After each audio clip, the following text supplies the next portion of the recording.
Welcome to Kit Katastrophe. My name is Kit, and today we'll be taking a look at Transformers Studio Series Voyager Class Constructicon Rampage.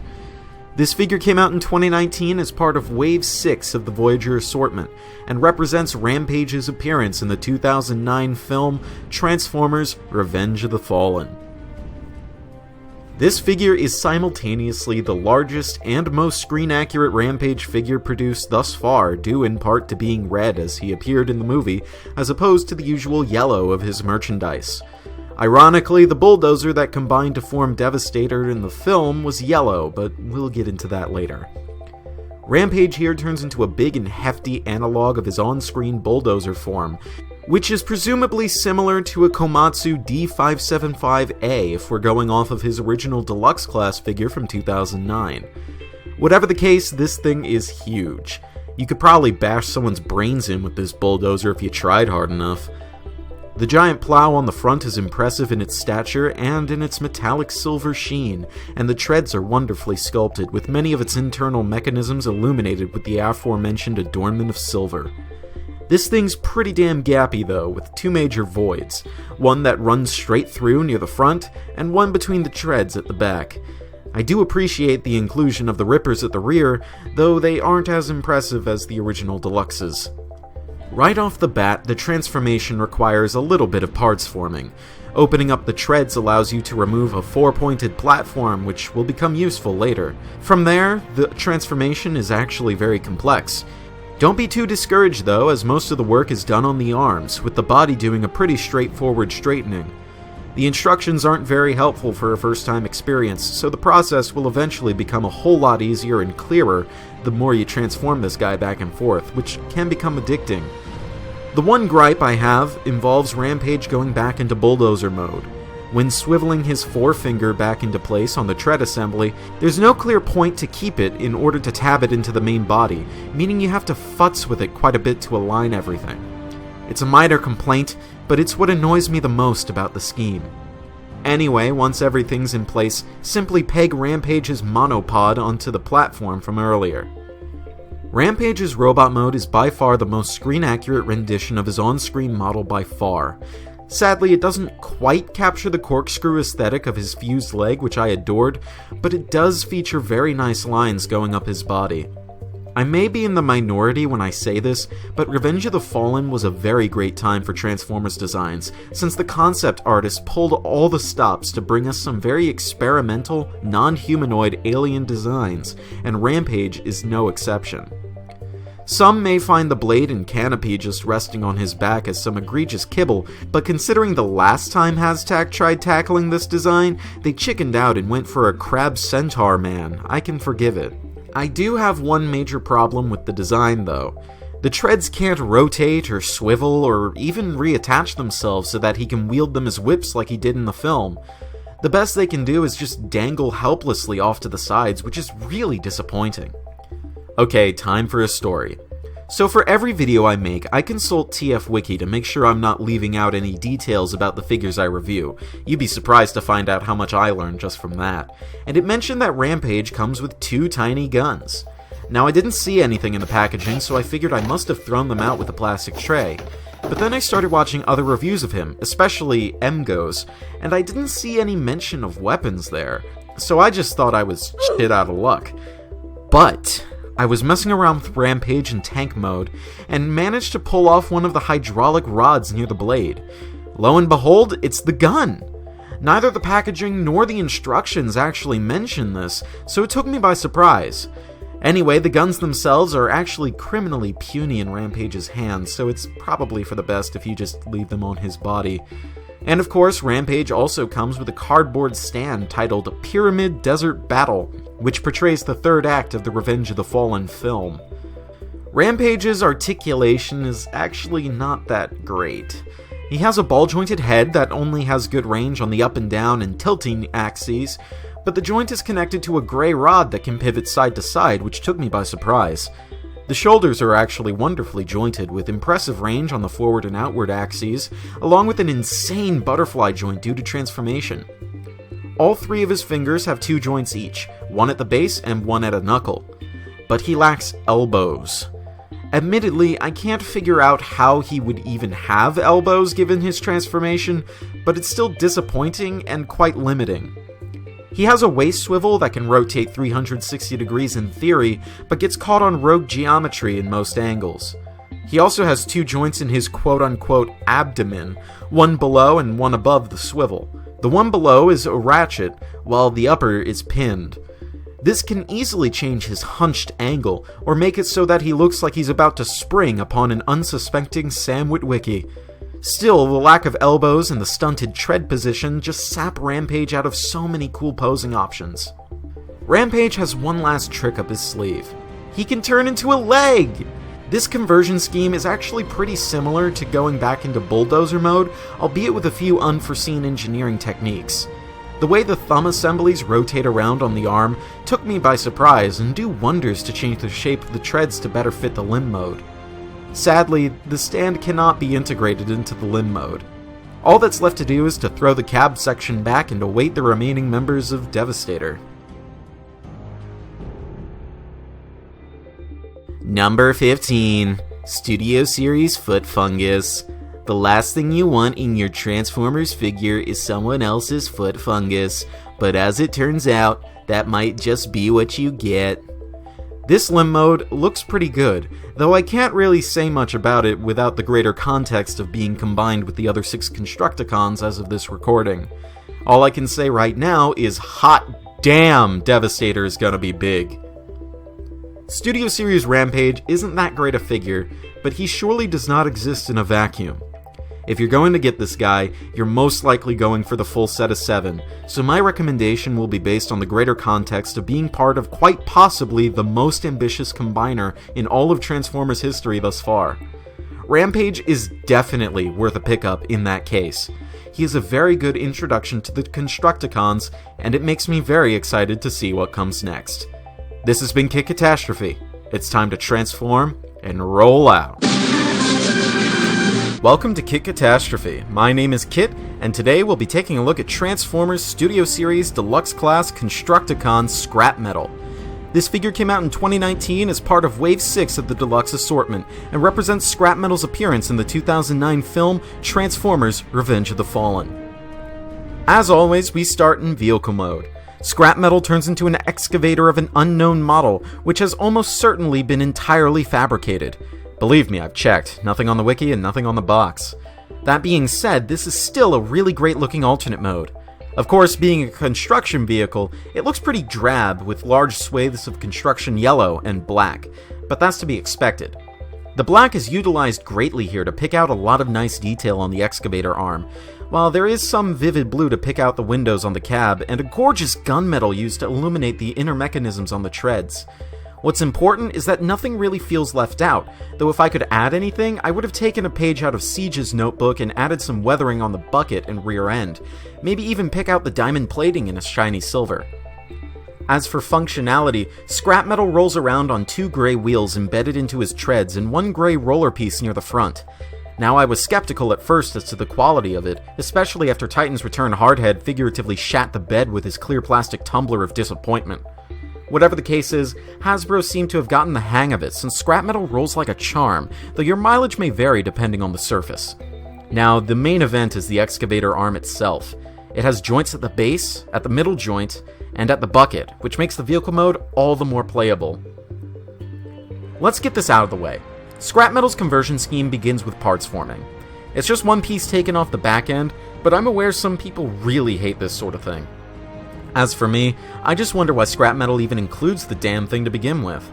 All it does is hold the vehicle mode together a little more, and doesn't integrate well into either of his other 2 modes. It just seems like a huge design oversight to me. As for the rest of the transformation, it's definitely a step above Rampage in terms of its fun factor. It's very tactilely satisfying to change Scrapmetal from one form to another, and all of the movements make so much sense. I spent literal minutes of my precious time trying to figure out how this fucker worked, and when I finally got him in hand, it all seemed so obvious. All in all, a very fun transformation. The robot mode here definitely fits within Revenge of the Fallen's design ethic by being quite inhuman in a few regards. Of course, like most Bayverse Decepticons, he features Digidegrade legs, which is pretty par for the course. Scrapmetal amps it up a little by not having hands, so much as he has two big, meaty claws! I think it works well enough, though they definitely look really awkward in most poses. I never know whether the lesser claw faces forward or inward. Also, you can sling the excavator arm underneath his torso. He's got a pee-pee! Hey, remember that plate from the alternate mode we threw off to the side like your dad did to your mom when he said he was going out to get cigarettes? Well, you can slap it onto his arm as a shield. Fun. Like all Studio Series figures, Scrapmetal comes with a cardboard display stand called Pyramid Desert Battle, which portrays the third act of the Revenge of the Fallen film and features a cheeky shadow teasing what's to come. Alright, so this is the part of the video where everyone calls me Evangelist Ripoff, because even though I've done this 59 times before, I still don't know how to properly do an articulation segment. Let's start at the head. The head is on a nice ball joint, and the platform it's on has a hinge, so he can look down that far, and he can look up that far, which is just straightforward. And of course he can turn it all the way around, and he can nod. He can tilt, actually, surprisingly, by a surprising amount. The shoulders are on a ball joint that can go in pretty much every direction. He has about a 180-degree arc on his shoulders here.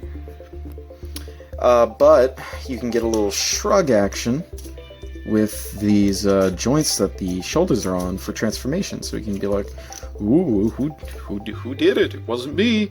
I don't see I don't see anyone. Ooh." His elbows have a joint here for the transformation, and a ball joint at the elbow. So this means he basically has double jointed elbows, which is really nice. Or, if you so desire, you can turn the hands so that the minor claw points inward, and you can just keep it like that, and he can cross his arms a little. The clamps, even though they're completely different sculpts, have the same engineering. They have a joint here for transformation and possible movement, and they can open and close. He has no joint in the waist, no joint at the ab, but that's totally forgivable given his construction.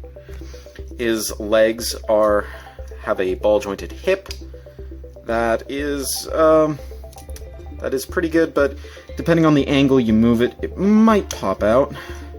Its cut is very strange and very particular if you want it to go outwards, which he can actually do a more than 180-degree split, but only just barely, if you can notice that. You can do forward, high kick, high reverse kick, and this looks very painful. Due to transformation, he has a thigh swivel that goes the entire way around, and his knees have a joint here on the proper knee, and a joint here for the ankle. And you can get them to move like this. You can break his legs, whatever you want. And finally, at the feet, they can clamp shut. Or you could point the toe, or you could point the heel, whichever is your preference. And if you so desire, the excavator arm can move around like so. Now, so Scrapmetal here is fairly posable. He's not exactly a rubber band, but he is pretty good. Before we go any further, we have to get back to Scrapmetal's vehicle mode. Don't bother keeping the parts form plate on. We won't need it where we're going. Basically, to get to the hand mode, all you have to do is just kind of unfold the arms and make them point backwards. There's a yellow plastic clip embedded into the excavator arm that you have to pull out for a future connection to Deluxe Class Hightower, but the joint is stupid tight, so I recommend loosening the screw a bit. And here we have hand mode. I can't really say much about it on its own, and obviously can't really interact with Rampage like this, so the best I can do is just show it to you. And here it is. All I do know about this hand is that the fingers can curl up and move around on their various joints. I'll go more in depth on this once Devastator is fully complete, of course. Deadass, I think Scrapmetal is leagues more fun than Rampage is. He can just do more, you know? His transformation is also a whole lot more fun, even if you have to remove a panel from the alternate mode. Even then, both his alternate and robot modes just have a great sense of style to them that I am all about. This is one of my favorite Studio Series purchases thus far, and while I have been saying that a lot about this line, that says more about how much better the later waves have been. This has been Kit Katastrophe. It's time to transform and roll out. Welcome to Kit Katastrophe. My name is Kit, and today we'll be taking a look at Transformers Studio Series Deluxe Class Constructicon Hightower. This figure came out in 2019 as part of Wave 7 of the Deluxe assortment, and represents, well, Hightower didn't exactly appear in the 2009 film Transformers Revenge of the Fallen, but close enough. Much like his fellow Constructicons, Hightower transforms into a construction vehicle of an unlicensed and therefore generic and fictional model. Hightower specifically transforms into a truss crane mostly cast in the same Keat orange and black as Scrapmetal. It's really squat and low to the ground, and if you ignore the crane arm itself, it's rather small, even for a deluxe. The painted and sculpted detail is serviceable with some nice silver accents on the inner workings of the treads and some metallic blue for the windows.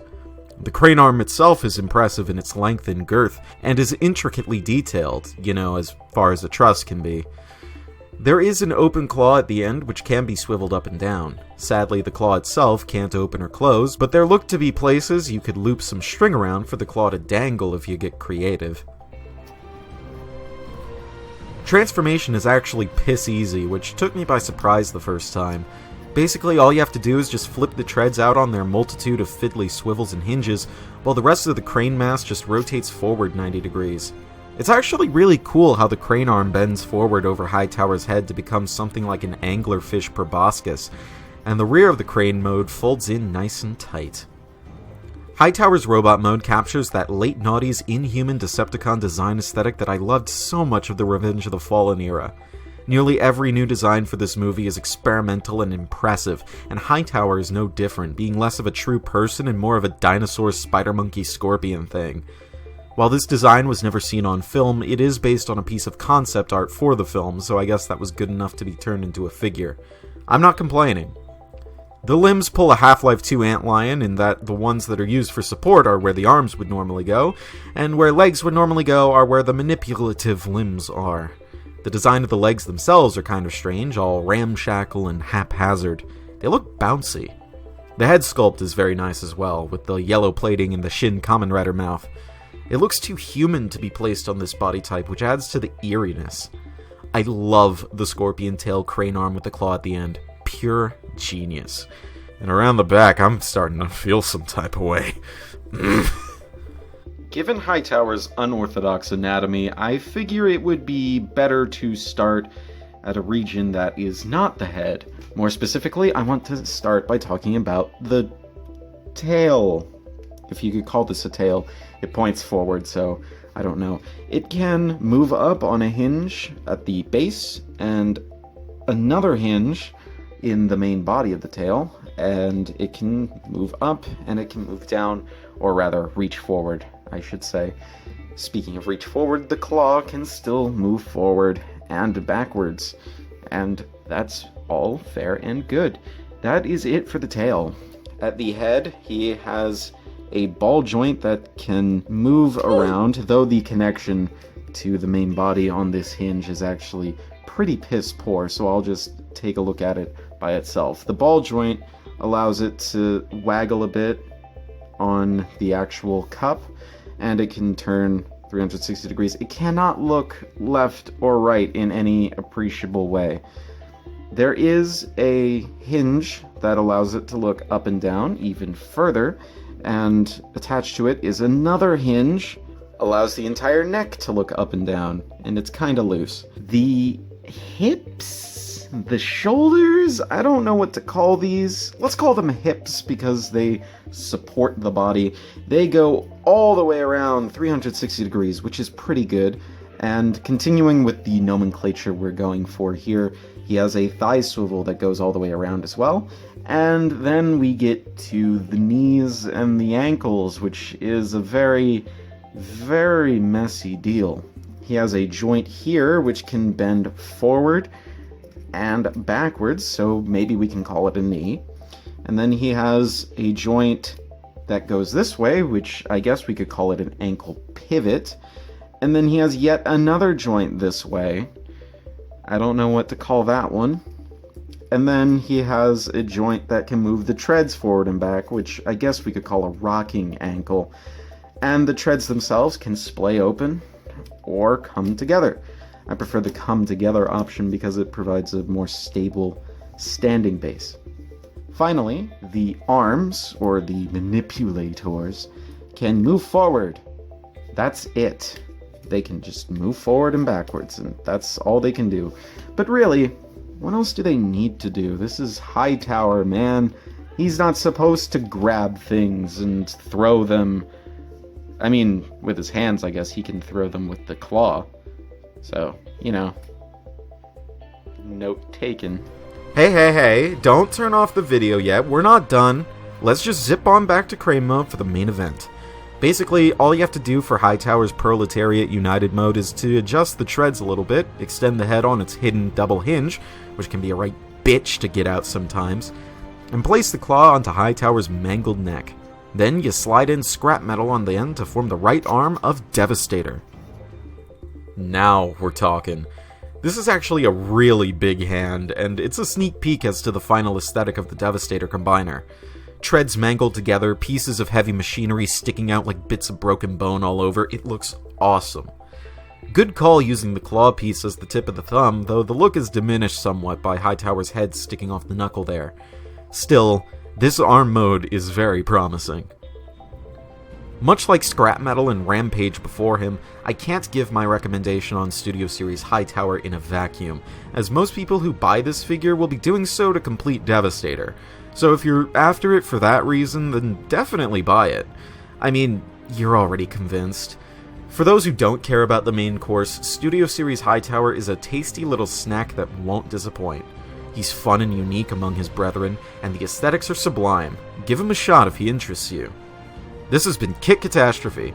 If you would like to give feedback, I urge you to join the Darkmount Discord server, since those fuckheads at the FTC won't let me have comments on my videos for much longer, and would sue me for everything I own if I tried.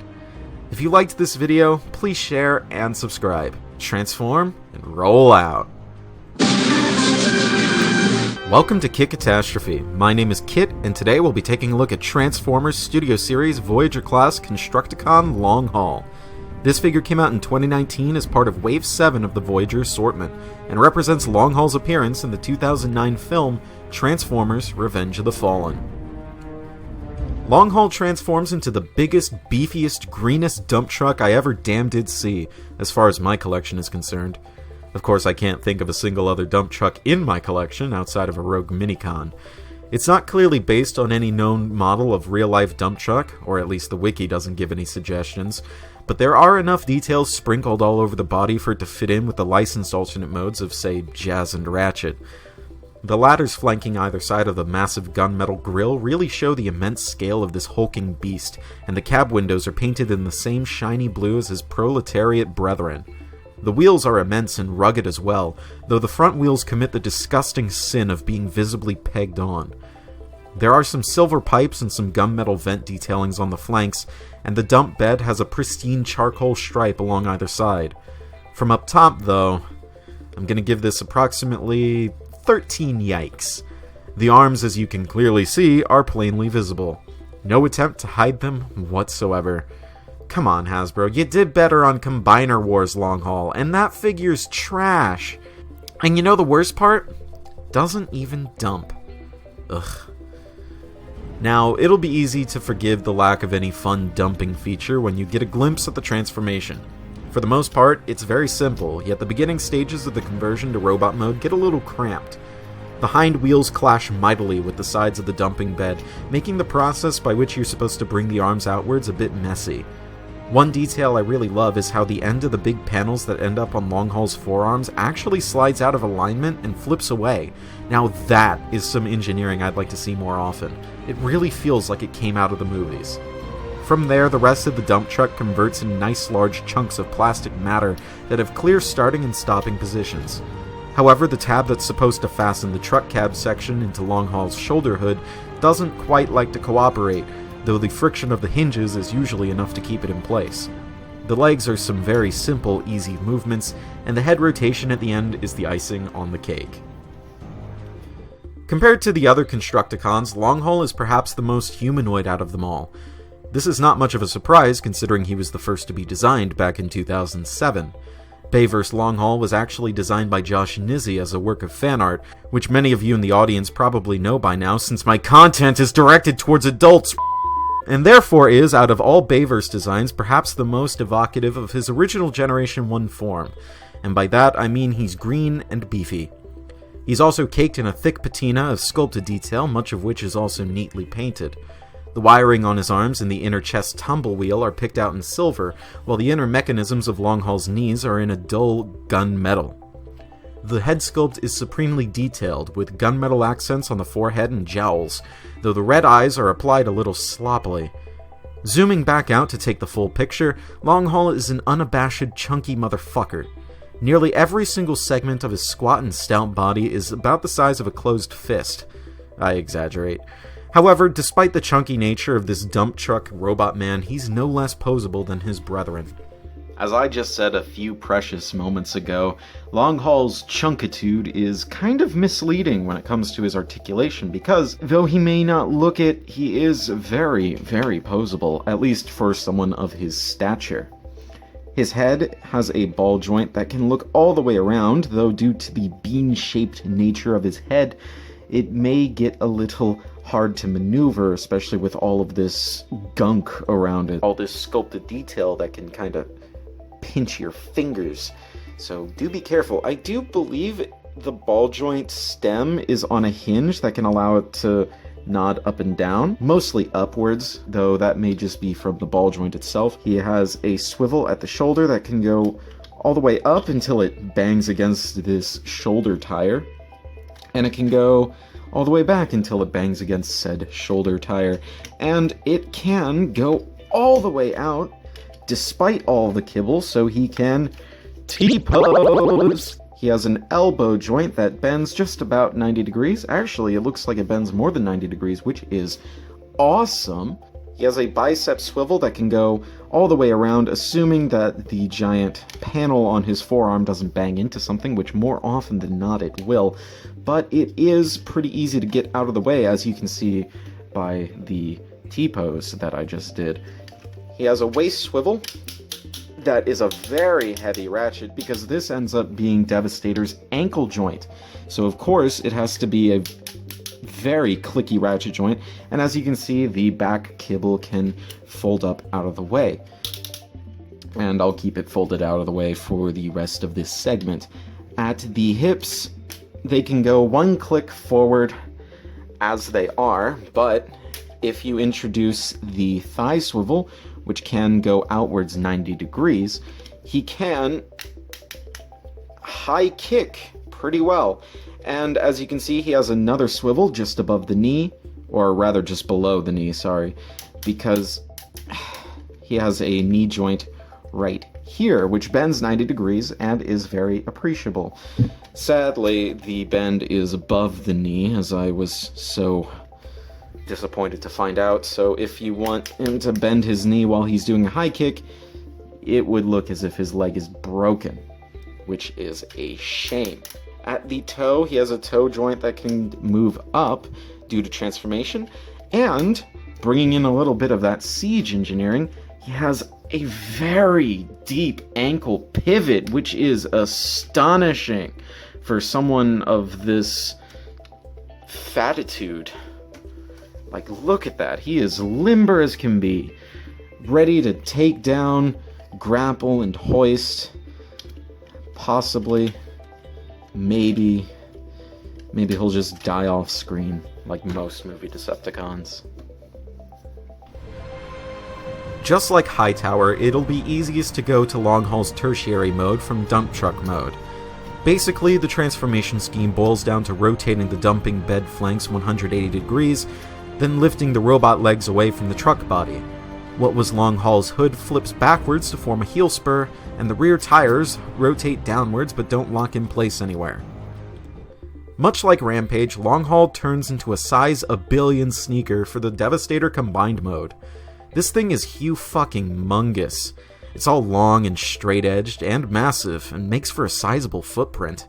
It's too bad that Overload hasn't come out yet, since if he was, I'd have him combined with Longhaul and Rampage for pants mode. Still, I can safely say that Devastator is going to be huge. Longhaul is the best of the Constructicons, easily. He has the best design that can appeal to both G1 hardliners and movie fans like myself, has a fun, slightly challenging transformation, and promises to be the rock upon which Devastator is built. Knowing many of you, your mind is already made up on whether or not you'll spend your paycheck on this lean, mean green machine. If you're still on the fence, I'd say pick him up. This has been Kit Katastrophe. Transform and roll out. Welcome to Kit Katastrophe. My name is Kit, and today we'll be taking a look at Transformers Studio Series Voyager Class Constructicon Mixmaster. This figure came out in 2019 as part of Wave 8 of the Voyager assortment, and represents Mixmaster's appearance in the 2009 film Transformers Revenge of the Fallen.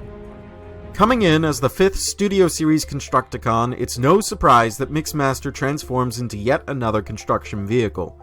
Naturally, Mixmaster is a cement mixing truck, or more specifically, a licensed Mac Granite. Though his vehicle mode proportions are quite a bit longer and narrower than those of the original Revenge of the Fallen Voyager class figures, a cursory Google Images search verifies that this is indeed a well-proportioned and accurate rendition of that truck, or at least its base chassis. Unfortunately, the most accurate truck recreation in the world wouldn't look too great with Mixmaster's colors. Silver accents on the appropriate areas, such as the grille and wheel rims, are all that break up Mixmaster's dull dark grays and black. There are a pair of silver rings on the mixing drum itself, but unfortunately doesn't have the massive Decepticon symbols as seen in the film and on the original Voyager figure. I'm sure Toy Hacks will have some labels to give Mixmaster his massive insignias, but I hate stickers, so I'll just bitch about the lack of tampagraphs. One detail that this figure has that the original doesn't, however, is the Deceptisigil masked dog hood ornament. The cab itself is wonderfully detailed, with sculpted Mac logos and painted blue-gray windows. The back of the truck is far worse. While the pouring mechanisms are all present, so are both of Mixmaster's hands and feet, just hanging out back there. Before I go any further, I want to stress that overall I think the alternate mode is great, albeit a little dull, but it kinda shits the bed here, with hardly any attempt to hide these blatant robot parts. Shameful. For you smooth brains in the audience who lack the motor skills necessary to transform the original Revenge of the Fallen Mixmaster, the Studio Series offering is for you. This figure's transformation is far simpler, with fewer moving parts to worry about. The way the arms are formed is somewhat similar to the original, but that's due to Mixmaster's design in general. For conversion into robot mode, the cab remains almost entirely unchanged. You'll see why in a few minutes. The smokestacks swing around and a central spire raises, and that's it for that chunk of vehicle. By virtue of Mixmaster's design, the mixing drum is a hollow shell that splits apart and drapes down his arms. The top two shells actually come separate in the package, along with the front of his cab. Much like Mixmaster's transformation, attaching them is no difficult task. Studio Series Mixmaster might just be the single widest Transformer in my collection compared to its height, probably even beating out Studio Series Bone Crusher. His shoulder width is definitely taller than he is, I can assure you of that. Much like most Bayverse Decepticons, Mixmaster is very inhuman, despite being one of the more humanoid Decepticons in the film. With his wide stance, his mixing drum quarters resembling insectoid carapace shells, and his downturned two-digit hands, he has something of a resemblance to a praying mantis, albeit a desiccated one. The head sculpt is likewise very bug-like, though not at all like a praying mantis. The torso, while small and overshadowed by the massive drum shells, is very nicely detailed, and the bursting support struts and smokestacks provide a very neat and dynamic effect. The legs are a bit underdeveloped, malnourished, and would probably be vestigial if they weren't propping him up. They're also just a smidge loose, which brings us to the huge honking backpack.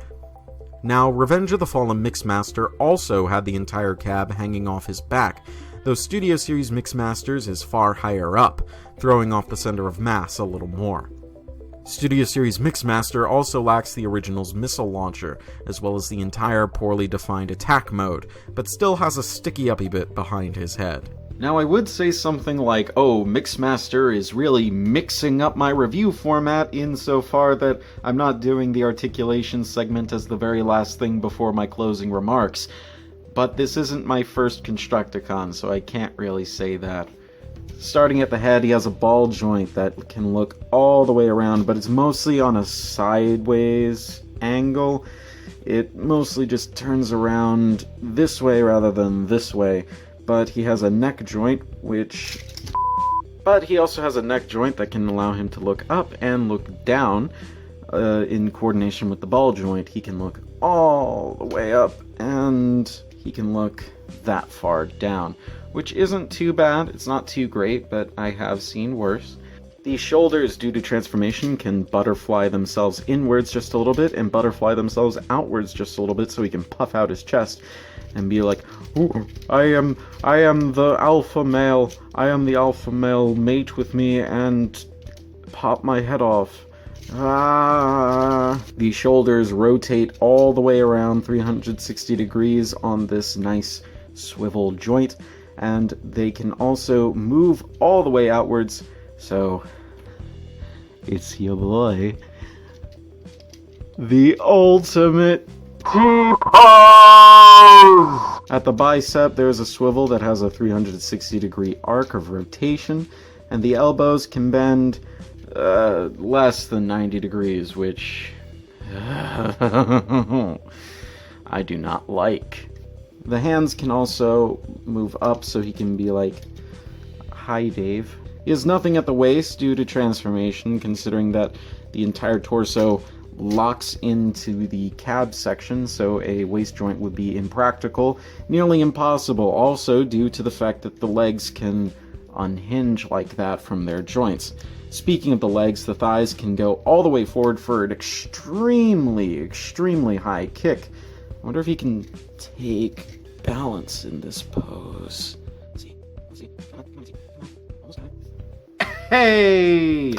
And as you can see here, his fingers aren't even touching the floor, so he is balancing on that foot. So these feet are actually really good for keeping him stable, as much as it doesn't look like it, considering how much mass is on the back here and how much mass is away from the torso. So these feet really do help. They have a nice heel spur and they have a nice side spur to help balance these arms. So they may not look like much. So while they may not look like much, they do help balance. It's just that the joints that they're connected to aren't the strongest. So if anything's going to give, it's going to be these hips, not these feet. The thighs swivel in a 360 degree arc, and the knees actually have a 90 degree bend, which is great. And finally at the ankle can curl in for some even more added effect for that knee bend, which is very appreciable. So Mixmaster is very poseable. He's really poseable, probably one of the more poseable of the Constructicons that I've looked at so far, and he can hold a wide variety of poses considering how many joints he has. It's just that these hip joints are a little too weak for all that mass up top. You ever see that film Gunfight at OK Corral? Okay, neither did I. I'm assuming that it didn't start with parts forming. The transformation into Mixmaster's third mode does, which is something of a shame, though considering the sheer amount of joints present in the cab, it's somewhat forgivable. The face of the mighty Devastator unfurls from what's left of the cab, and from there the mixing drum splits apart and reforms into a staggered carapace that will someday be Devastator's neck. The legs sort of loop around underneath, and the front of the cab that was removed gets pegged back in at the back.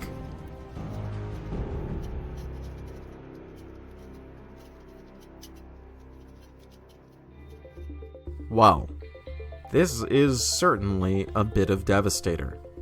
I think for now, I should just focus on the face sculpt, since I don't have a Scavenger just yet to see how well all this integrates into the combined mode, yeah? Devastator's face is extremely well detailed and coated in a nice deep red paint. He has 10 eyes, each picked out in a nice toxic green. The jaw opens, but sadly doesn't unhinge and come apart like it does in the movie. I'm sorry to say that recreating the vortex mouth scene will be pretty much impossible. Still, this is promising to be one good-looking Devastator.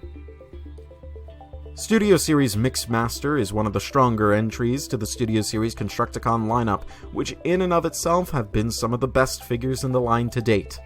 So far, I'd say he's only outclassed by Scrapmetal and Longhaul, some of my favorite figures in the line. Mixmaster really latches on to the Revenge of the Fallen design aesthetic and runs off with it, and I'm all the more happy for it. I'd say Studio Series Mixmaster is well deserving of the rank of lovely.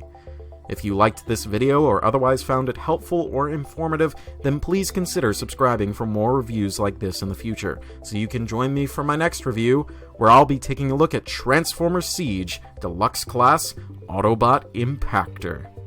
This has been Katastrophe. Transform and roll out. Well, I didn't mean to be gone for that long. After I got over the whole coronavirus thing, I figured it'd be best that I take a step back from everything and just relax at home for a bit. Because of that, I might be a little out of practice, but let's dive in regardless. Welcome to Katastrophe. My name is Kit, and today we'll be taking a look at Transformers Studio Series Leader Class Constructicon Scavenger. This figure was released in 2020 as part of Wave 4 of the Leader assortment, and represents Scavenger's, and Demolisher's more or less, appearance in the 2009 film Transformers Revenge of the Fallen. As licensed vehicle modes are normally reserved for the flashy and designer luxury sports car alternate modes for the Autobot Deluxes, Scavenger turns into a genericized approximant of the Terex RH400 mining excavator. This hefty piece of machinery is massive and is one of the most substantial alternate modes in the entire Studio Series line, possibly even beating out Jetfire's Blackbird form. The sides of this big vermilion box are steep and chiseled like a cliff's face. There is some vent detailing and staircases on each side to show just how big this vehicle is supposed to be, though I feel this excavator might be a little undersized if vehicle mode scale is important to you. The tread assemblies are mighty and cast a large footprint. They look like they could trudge along faithfully while lifting a load that would cause Atlas to pale, and that effect is helped along by the gleaming silver paint adorning the mechanisms. The main event is the girthy and powerful bucket arm that dominates this alternate mode from most angles. The sculpted detail on the arm is great, though the paint is more than a little sparse. It only covers the topmost hydraulic pistons, after all. It moves on 4 joints, one very tough ratchet joint at the base, 2 friction joints in the middle of the arm, and one last friction joint at the bucket.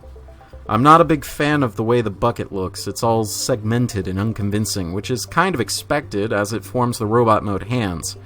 Sadly, this isn't the only instance of faults in the vehicle mode for the sake of compromise. I've been reviewing the Studio Series Constructicons in an order which more or less lines up with their release order, and Scavenger is the point at which I feel the figures begin to become more and more compromised for the sake of the combined mode, though I feel Scavenger might have it the worst out of the whole team. Turning the vehicle away from side-on by any more than a few degrees in any direction will reveal that the exquisite exterior was nothing more than a fondant-esque facade meant to hide all the robot bits. Normally this would bother me, and this is a pretty egregious example of an insufficient vehicle mode. I feel Scavenger's kibble problems, or rather the lack of a disguise, is excusable in this instance, given just how cleverly he transforms and is able to reshape himself for both robot and combined mode. This is 100% a case of making it for the robot and combined mode first, and that naturally means the vehicle mode has to suffer. On the bright side, who's going to display the Constructicons in vehicle mode anyway? On that note, Scavenger's transformation borrows a few elements from the Revenge of the Fallen Legends class figure, as well as some inspiration from the Voyager class Demolisher from the same line. I feel this figure found a really good common ground between the two in terms of what to do with the treads. On Legends Scavenger, the treads just folded away onto the back while the wheels were hidden within the excavator mode, such as is the case for the top wheel on the Studio Series figure. Meanwhile, on Demolisher, that figure opted for a more screen-accurate transformation, with warping rubber treads being able to pull double duty. While Scavenger's excavator tracks don't bend and warp like Demolisher's do, they do compress and combine to form the bottom wheel, with some help from some better hidden faux parts. While all of this is going on, the sides of the excavator peel away and compress to form shoulder mass, which I feel is more convincing than a few errant panels deserve, really. Despite the apparent complexity, Scavenger's conversion sequence is actually rather intuitive after the first couple cycles. My only caveat is that I recommend having a display stand on hand. Ever since Hasbro embraced the Display Stand Compatibility Institution back in 2014, there hasn't been a single figure which has benefited from the discovery quite like Scavenger here. While I emphatically adore and praise to the corners of the earth the wonders and glory of 2009-era Transformers designs, they don't make for very stable toys, do they? Revenge of the Fallen Demolisher was at least able to prop himself up using his arms, but Scavengers don't have quite the same kind of stability. You can try to balance Scavenger on his wheels, and I've managed to do it once or twice since there are big enough flat surfaces to just about scrape by, but one wrong move and he comes tumbling down like the Tower of Babel, a testament to Scavenger's own hubris. With that out of the way, Studio Series Scavenger's robot mode is an extremely well-made representation of Demolisher's on-screen model. Yeah, Scavenger never transformed in the film except to form Devastator, but he turns into the same model of excavator as Demolisher, so it's been pretty much accepted that Scavenger and Demolisher look the same outside of coloration.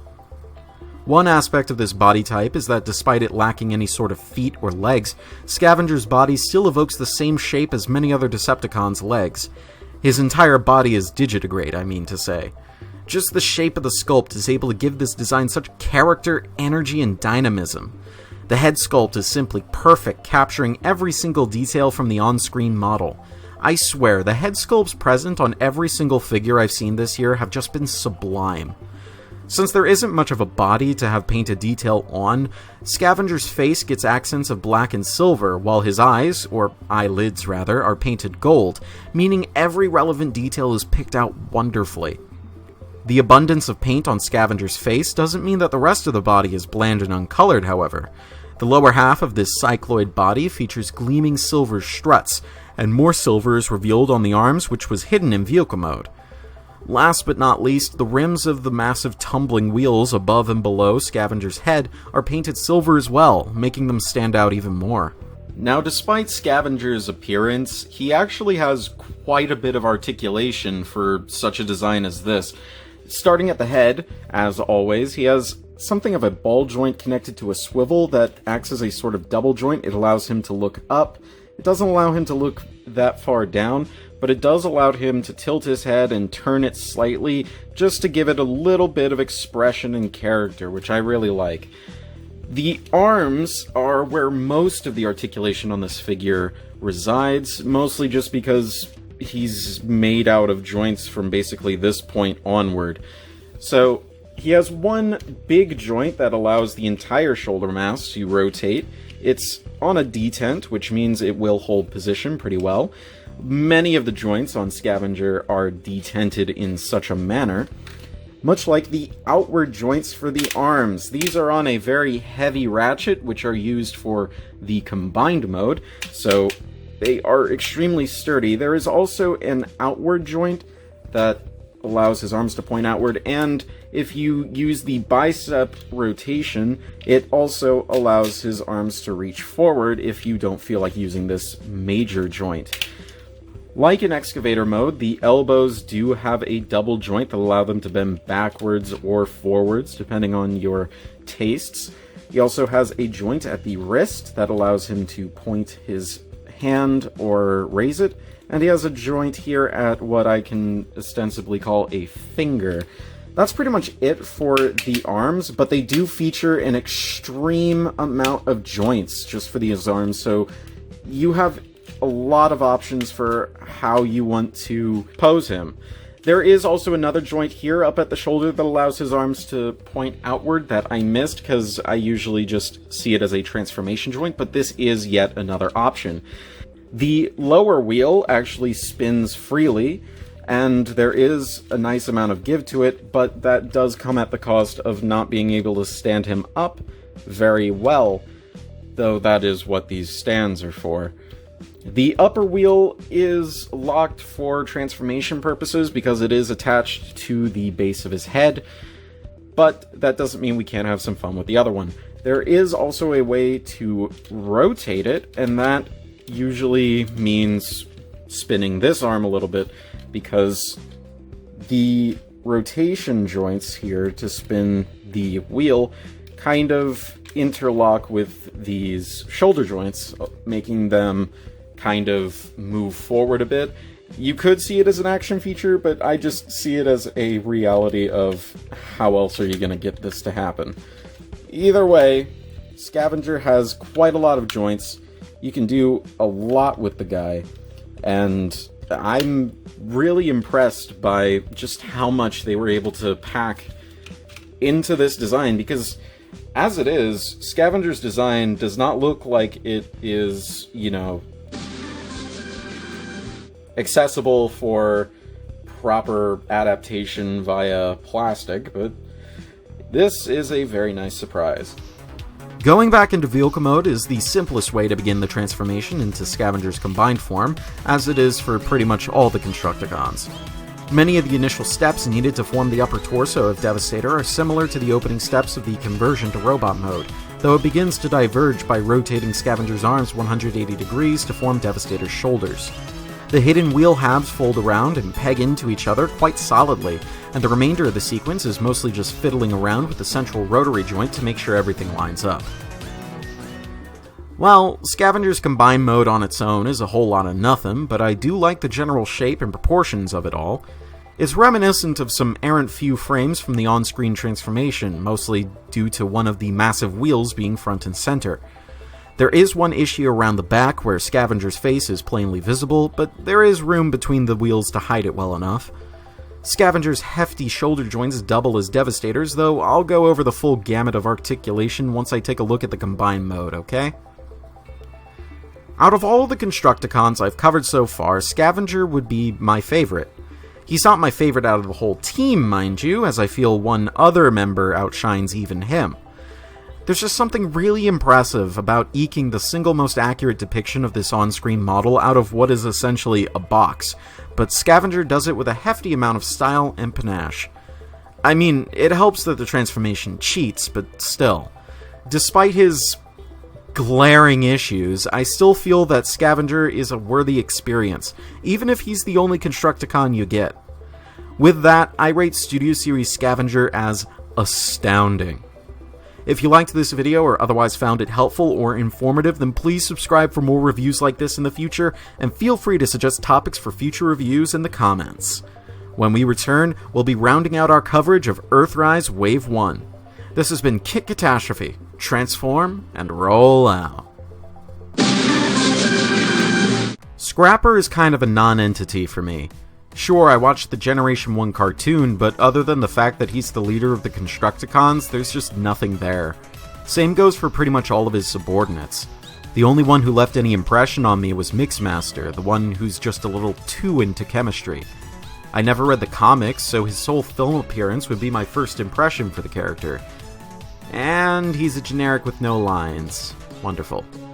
He was also skipped over in the toy line, as the more famous Constructicons like Longhaul, Mixmaster, and Bone Crusher, Rampage, got toys, but the only plastic representations of Scrapper we got were a Legends class figure and one of the components of Supreme class Devastator. It's a shame that there's no fiction out there that really gives a spotlight on Scrapper. Nope, nothing. Anyway, for this episode of Kit Katastrophe, I'd like to welcome someone who appreciates Scrapper just as much as I do. Please welcome my friend, Arkham Knight Rider. Welcome to Kit Katastrophe. My name is Arkham Knight Rider, and today we'll be taking a look at Transformers Studio Series Voyager class Constructicon Scrapper. This figure was released in 2020 as part of Wave 9 of the Voyager assortment, and represents Scrapper's appearance in the 2009 film Transformers Revenge of the Fallen. Scrapper's alt mode is an unlicensed front-end loader, and while some might call it messy, I think it works really well. It managed to keep all the parts nice and well placed. The best example is easily the head storage. Instead of it just hanging out there, it's wonderfully tucked into the chest. I also love how the claw is formed. Honestly, it's just well put together, even if you can just see the ball hand underneath. I mentioned in my Studio Series Scavenger review that the latter portion of the Constructicon lineup were made up of figures whose vehicle modes were compromised for the sake of the robot and combined modes, and Scrapper is no exception. This front-end loader is a lot of things, really. It's big with a nice wide footprint. It's low to the ground, very flat and wide, placed on these 4 massive chunky tires with nicely painted silver rims. The coloration is also well balanced. While the yellow dominates the color scheme, as it should, there's lots of silver and black to break up the monotony. However, like Arkham mentioned, the compromise comes into play when you notice how messy and gappy this mode is.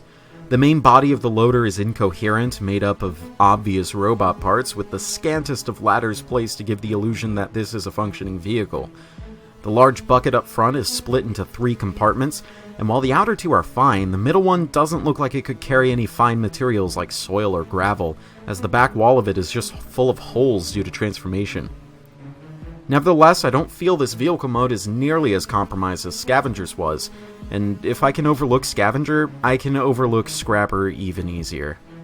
At the end of the day, I do really like this alternate mode, mostly for its dimensions and proportions. And as one final high point, the bucket moves up and down. I might just give him full marks for that. I also want to point out how bulky he feels. It has been a long time since I've held a Studio Series figure that doesn't feel like it will just fly away in the air. The weight also feels very well distributed, which some figures fail to do right. I think it's due to the weight of the rest of the figure is put to the one side, which creates the same heavy feeling that the combiner joint from behind has. This also leads to how well it is put together. I never feel like this robot is just laying underneath. Every part is clearly cleverly placed and used wisely, which puts it way above most Transformers even now. Honestly, the only part that really exposes its robot nature is the chest, but that can be just excused as underneath detail. It may not be the most clean or perfect vehicle mode out there, but it's easily among the most solid Transformers alt modes I have ever played with. I just wish Studio Series figures like Roadbuster, Barricade, Darkly Megatron, and every Bumblebee in Studio Series ever, and Carmode Shatter felt like this. Just as I thought Scavenger's transformation was initially daunting but turned out to be simple, so too do I feel about Scrapper's. The actual mechanical movements are very simple, and not a lot moves around overall, but the transformation sequence is extremely dynamic, mostly due to how the legs come together. I absolutely love how the loader bucket splits and unwraps itself from the front wheels and rewraps itself around the rear wheels. After that, the arms do a rather subdued bare minimum of movement to get into their robot mode positions, though the central mass of the loader rotates around and coalesces to form a rather convincing torso. As a parallel to Scrapmetal, Scrapper features a dynamic head reveal by opening a door in the chest. And here is Scrapper in his robot mode, and yeah, he's just so amazing. Every part of this toy feels like a masterpiece Transformer in some way. Not only does it look like it directly came from the movie, but it just feels so good. Just like the vehicle mode is very dense and has a quality weight. Every bit of kibble is wonderfully handled and nothing feels extra. The only bit of non-sculpted or out-of-place kibble is the cab on the back, but it manages to look great and blend in perfectly. The sculpted pieces of the figure and the claw might be my favorite parts. The claw piece is wonderfully engineered. It also actually moves and articulates at the mandibles, which is something I always get a kick out of. The ball may not be retractable on a chain, like in the movie, but it still looks perfect and very well handled. The chest plate is really bumpy, it resembles a rib cage, and I kind of love that. I also love how the parts that stick out are yellow and the parts that are underneath are black. Actually, that also brings another thing I love, that being the paint. I adore the color scheme here. Yellow and black is a great color scheme for a Transformer, and might actually be my favorite one, if it weren't for Windblade's color scheme or the pure silver color scheme, which I always adore. My favorite part, though, is the head sculpt. Not only is it wonderfully smooth, but I just love how bug-like it is. It's pure perfection, and is up there with the Studio Series Shockwave as the best head sculpt in Studio Series. I do want to point out that some people have issues with the legs being permanently bent. I completely disagree with that mindset, honestly. Not only does it remind me from Torgo, from Manos, the Hands of Fate, but it really helps with the hunchback design of the neck and general hunchback design overall. I also love how they handled the feet. Not only did they not make it permanently sideways, which plagued figures like Ironhide and Sentinel Prime, but it is also one of the most clever uses of faux parts I have ever seen. The wheel meant to connect the feet helps with the aesthetic of the feet, as it makes it more fleshed out and less gappy. I pretty much wholeheartedly agree with everything you've said about Scrapper's robot mode. While Scrapper is one of the most regular humanoid Constructicons, he's far from boring. He's very solidly built with proportions to die for. I admire the heavy-set industrial legs made from hydraulic arms and beefy tires, while the arms are lanky but have a sense of weight to them. I agree that the mechanism by which the bucket locks into the wheels is clever, though I wouldn't go as far as saying they're faux parts, as the wheels are in their normal place in vehicle mode, and the outer section of said wheels spin freely, so I have literally no reason to complain. In fact, I encourage this kind of design. The head sculpt, much like every other Constructicon, is distinct and memorable. I love how flat and wide it is. It reminds me of those brainlet Wojaks in tangible plastic form. The point where I disagree with you, Arkham, is in the knees, but I'll get into that more in the articulation segment.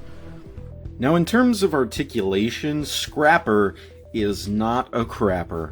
Starting at the head, he has a ball-jointed neck, which allows him to look down extremely far, coupled with the transformation joint that allows the whole neck assembly to move up and down a little. And this ball joint allows for an impressive degree of tilt, because the ball joint is at the back of the head, which means it does not allow for much side-to-side action. But the designers at Hasbro countered this by including a joint which allows the ball joint itself to move left and right, which allows for some nice left and right action, which actually looks pretty dynamic from an anatomical standpoint, as the neck allows for a slight curve, and that just looks really cool to me. I don't know why. It just looks really natural for this body type. These shoulders can rotate outwards, and they can rotate forwards and backwards, though they do get caught up on these gray pipes and these gunmetal smokestacks. The biceps rotate 360 degrees, and the elbows bend just about 180 degrees, at least until they hit the forearms, which is really impressive. Both sides can do this, and you know, the right arm can actually get away with possibly a slightly better curl, because the arm itself is a little smaller. The grabby claw extension has another swivel that you can rotate to your desire. It's mostly for transformation, but it does allow for some variation in poses. The entire thing can swivel inwards, and it can open up. That's mostly for transformation, but it is an option. And these little pincer claws can open and close. Meanwhile, on the other arm, this little starburst claw thing can do that. He can shake his fist angrily at passers-by and small children.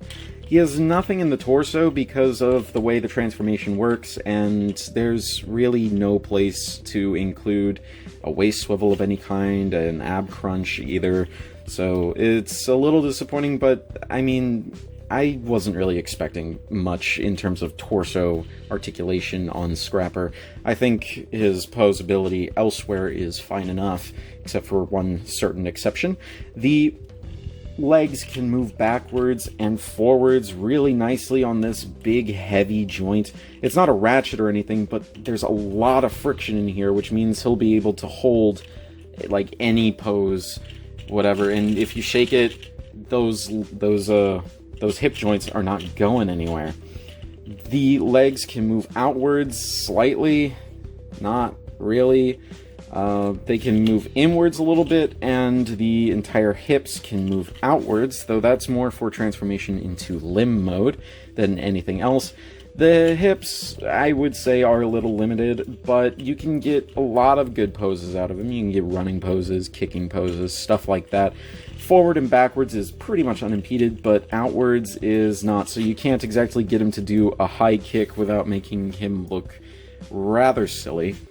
The joint that draws the most ire from me, and this is where I disagree with Arkham Knight Rider on one of Scrapper's biggest limitations, are the knees, because the knees are permanently bent. This is as straight as you can get them, and they can only bend that far, which is not really much at all. I mean, I can see why they don't bend, because on the inside, this piece bangs into this piece, and yeah, there's just nothing to be done about that. But I just wish the legs could have been, straightened out a little bit, so that, that knee bend could be, so that like the knee bend could be a little more meaningful instead of just barely changing anything. I don't really see any reason why the knee joint isn't allowed to move further forward. Maybe it's just dealing with the proportions of all these arms, and it would have to deal with some really clever joint work in the feet or something. I'm not really sure, but it is Scrapper's most severe limitation in robot mode, I think. Though I do have to admit that the knee bend does work a lot better with the hunchback than a straight leg would, but I just wish that the option was there, Otherwise, Scrapper is pretty serviceably articulated, and there's really nothing else wrong with him. He's very much an arms person. Like, his arms are extremely expressive. So if you're gonna pose him with the arms and not the legs. It's best to go into Scrapper's Combine mode by starting in Vehicle mode, as the conversion sequence is a series of slight alterations to that front-end loader. It's all well and good, I suppose, if a little boring compared to the more involved transformations of Scavenger and Rampage, for example. The actual arm mode itself looks very solid, while it's a bit odd when it comes to how the wheels are connected, but it is extremely solid nonetheless. You can also stand it up tripod style, which actually looks rather neat, but honestly, I have not much to say here. It looks great and it gets the job done. Part of me kind of admires the whole slightly altered aesthetic of the arm mode, though part of me also wishes that Scrapper just did more to make a more convincing hand. Scrapmetal definitely did a better job on that front for sure. Still, Devastator is shaping up to be one great event. In conclusion, Scrapper is a beautiful work of art that shines in every mode. He feels great, looks amazing, and transforms wonderfully. He's easily the best Studio Series Constructicon, and is definitely among my favorite Studio Series figures. Right up there with Shockwave, Dark of the Moon Sideswipe, Jet Mode Shatter, MV1 Starscream, Dark of the Moon Optimus Prime. Honestly, if I go on longer, I'll just be repeating myself over and over again. As such, I'll be giving it the rank of Galactic. Scrapper is a testament to the interesting engineering and design choices of the Revenge of the Fallen era style that I hold so dear, even if he is one of the more mundane Constructicons. With a stunningly dynamic transformation and a truly inspired robot mode, I feel that Scrapper is the absolute zenith of this team, beating out the likes of Scavenger and Scrapmetal. Some of that may be just new toy smell, but I wholeheartedly feel that Studio Series Scrapper is the best Constructicon, and is one of the best entries in the Studio Series line as a whole. I agree that Scrapper deserves the rank of Galactic. If you liked this video or otherwise found it helpful or informative, then please subscribe for more reviews like this in the future, and feel free to suggest topics for future reviews in the comments. And I'd like to thank Arkham Knight Rider for his appearance. I urge you all to check out his channel. When we return, we'll be taking a look at another triple-changing Decepticon. This has been Kit Katastrophe. Transform and roll out. Behold, my friends, for the journey is finally at an end. It's taken me over a year and a half to both acquire and review all 8 Studio Series Constructicons. Originally, I wasn't expecting to receive Overload in the mail until October, though considering how long it took me to get around to making this video, what difference did it make? But luckily for me, Amazon sent him to my doorstep a month early. I even ordered him for Voyager price to boot. Was it worth it? Well, welcome to Kit Katastrophe. My name is Kit, and today we'll be taking a look at Transformers Studio Series Leader Class Constructicon Overload. This figure was released in 2020 as part of Wave 5 of the Leader assortment, and represents Overload's appearance in the 2009 film Transformers Revenge of the Fallen. According to the Transformers wiki, Overload's alternate mode is an articulated dump truck, but I'm not buying it. Sure, at first glance it has the same general shape and proportions that you'd expect from such a vehicle, but once you look a little bit closer for more than a femtosecond, things get a little ropey. I suppose the first thing one would notice about this train wreck is the massive ratchet joint in plain view on either side of what is supposed to be a dump bucket. This alone shatters the illusion that this is supposed to be a functional vehicle, since the bucket just kinda materializes out of thin air on its frontier, making the profile of this truck more jarring than a mismatched Micromaster combiner. The rest of the bucket tries to salvage what little respect and dignity it can muster, but that fails too, as the bucket is completely filled in from above and even has an uneven tail. The designers seem to try to make it look like something, as there are tons of sculpted ridges going across the top, but there's no way this is anything but some connecting slots for Devastator's legs. I'll give the sculptors some credit, as there are some nice silver grates and grids on the side of the bucket that resemble those found on Long Haul, but even that's kinda ruined for me, since it reminds me of a far more superior dump truck Decepticon. The front half of the truck is probably where Overload looks the best, though that's not really saying much. Everything here is pretty utilitarian, but still convincing. The cab is nice and squared off with dark bluish-gray windows and a slick black roof. Next to it are some silver valves and pipes and various other componentry. The steep face of the truck is angular and immense, with a nicely ridged grille, though I wish it were given a silver paint wash. The wheels are huge and beefy and help give this vehicle a nice sense of scale. See, this is the culmination of that phenomenon I mentioned in my Studio Series Scavenger review, where I said that the Constructicon's alternate modes are getting progressively more and more compromised to make the combined mode work.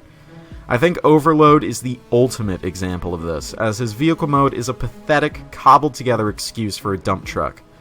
Under any other circumstances, this would probably be enough to warrant a catastrophic rating, but I've messed around with Devastator in his combined mode, so I can't be too harsh on Overload. There's a lot of weight on his shoulders, both metaphorically and literally, and he's basically the keystone to the whole project, so of course the vehicle mode sucks donkey dick. Overload actually comes with an accessory, that being a sheath that is supposed to slip over Mixmaster's drum in combined mode to make Devastator's neck look more screen accurate. It has neon green paint so blinding that I haven't seen a shade like this since Deluxe Class Ratchet 2 years ago. I'll mention it in its proper context in my Devastator review, but for now all I need to mention is that it can clip onto Overload's bucket like so. Out of all of the Constructicons, sans the Deluxes and perhaps Mixmaster, Overload's transformation into robot mode is probably the simplest. Really, it's just a case of standing the dump truck and unfurling everything that was furled to begin with. The front wheels are a bit annoying to deal with, as there's hardly anywhere for them to lock or at least soft lock into place on the thigh, compounded by the fact that they're on the same joint as the robot mode knee.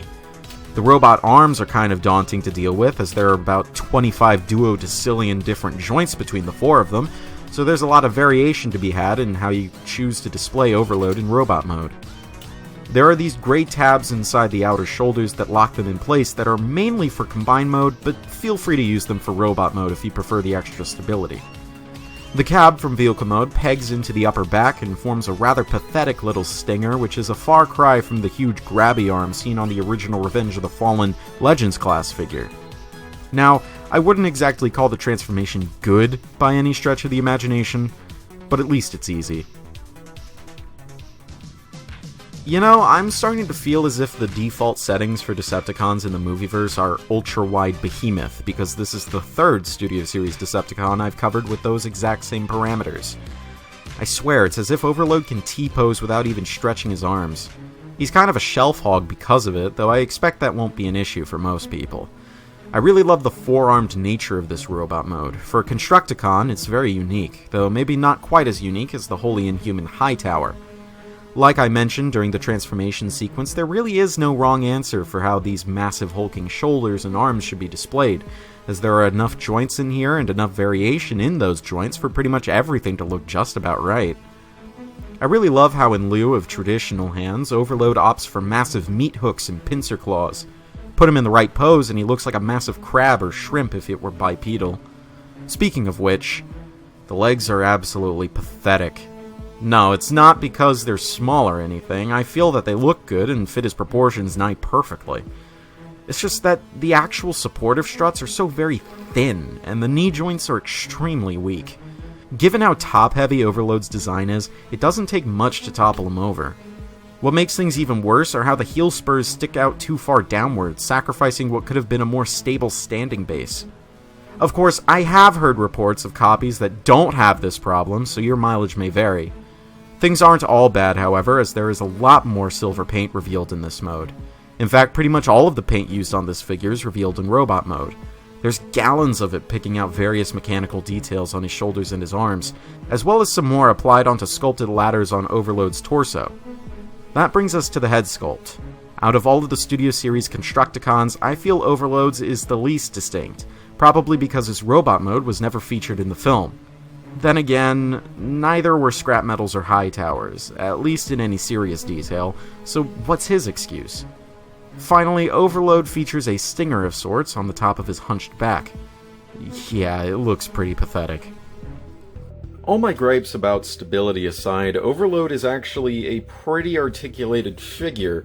Starting at the head, he has a very tight ball joint. It's actually really hard to turn it all the way around, but you can do it, and it helps if you disengage the sternum piece from the rest of the torso, but it can look left and right. It can also look up very far, because it has a very nice cut to allow for that.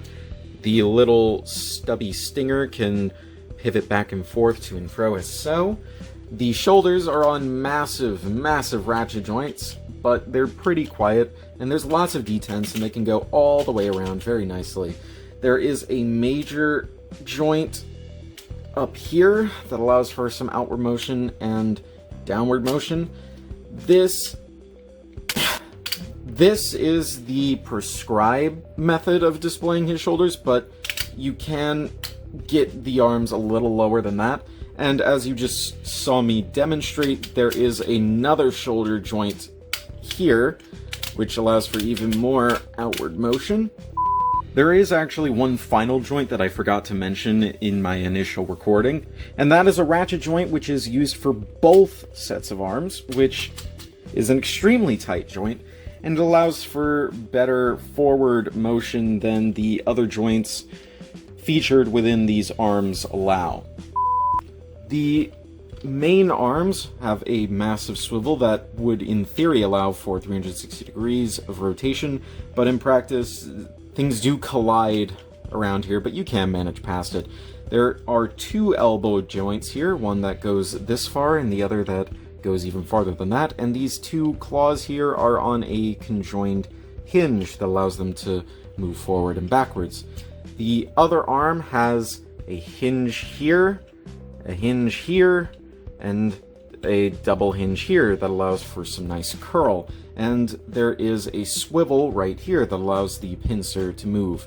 The actual claws don't open or close, which some people might be a little disappointed in, but I don't really care as much. The hips move forward, but they don't move very far backwards because of the backpack. They can move outwards a fair deal, though these hip wheels do get in the way of a lot of motion in these hip joints, meaning that you kind of have to get them out of the way to get a high kick. They also impede the thigh swivel just a little bit, not so much inwards, but a little bit on the outward splay. The knees bend a piss-poor degree. This is hardly a knee bend. They can bend a little forward. This kneecap piece can move forward, I suppose. The ankles can pivot a fair degree, mostly due to transformation, and the heel can move inwards, I suppose. I don't really see how helpful that will be. I don't really see how helpful many of these joints will be, considering at least my copy of Overload has some extreme balance issues, or stability issues, that I have gone into detail about earlier. But if your copy has a stronger constitution than mine, and that's not hard, you could potentially get some nice poses out of him. As always, we move into Overload's combined mode by starting from that abhorrent excuse of an alternate mode. Basically, the main departures from the path to robot mode involve unfurling one pair of robot arms and reshaping the robot shoulders so that they lock in some entirely new places, beefing out Devastator's thighs. From there, the lower body of Overload just kind of splays open and awaits Demolisher to mount him. Overload's combined form is the least recognizable out of all of the Constructicons, since it's not entirely apparent what exactly he turns into. For all I know, he could just be trying to cosplay as Revenge of the Fallen Soundwave satellite mode. I'll cover this in more depth when I take a look at Devastator in his entirety, but what will become the Combiner hips and legs are full of some extremely heavy ratcheting joints, which I think was the right call. It may make Overload a bit more of a pain to pose in robot mode, but I can say that it's all worth it. Studio Series Overload is the runt of his litter, and an absolute failure of a standalone figure. The vehicle mode is a blocky, gappy, incoherent mess, and the robot mode is an unstable disgrace. Of course, that's not saying he's all bad. I do absolutely love his general aesthetic in robot mode, as I have said many times when it comes to Revenge of the Fallen characters, and more importantly, I recognize that most of Overload's problems stem from the fact that the success of the combined mode is placed entirely onto him, so naturally his other modes have to be majorly compromised. While in due time, we'll see that it was worth it in the end, Overload just simply isn't very good on his own. It's kind of a relief that I only spent $30 on him back when he was on pre-order on Amazon, otherwise I'd have felt ripped off. As much as it pains me to do this, Overload is the absolute worst of the Studio Series Constructicons, and as such, he gets the rank of tragic. That being said, if you're already this deep into forming Devastator, he's still worth the pickup. If you like this video or otherwise found it helpful or informative, then please subscribe for more reviews like this in the future, and feel free to suggest topics for future reviews in the comments. When we return, I'll be taking one last detour before the big event. We can't just settle on an odd number, can we? This has been Katastrophe. Transform and roll out.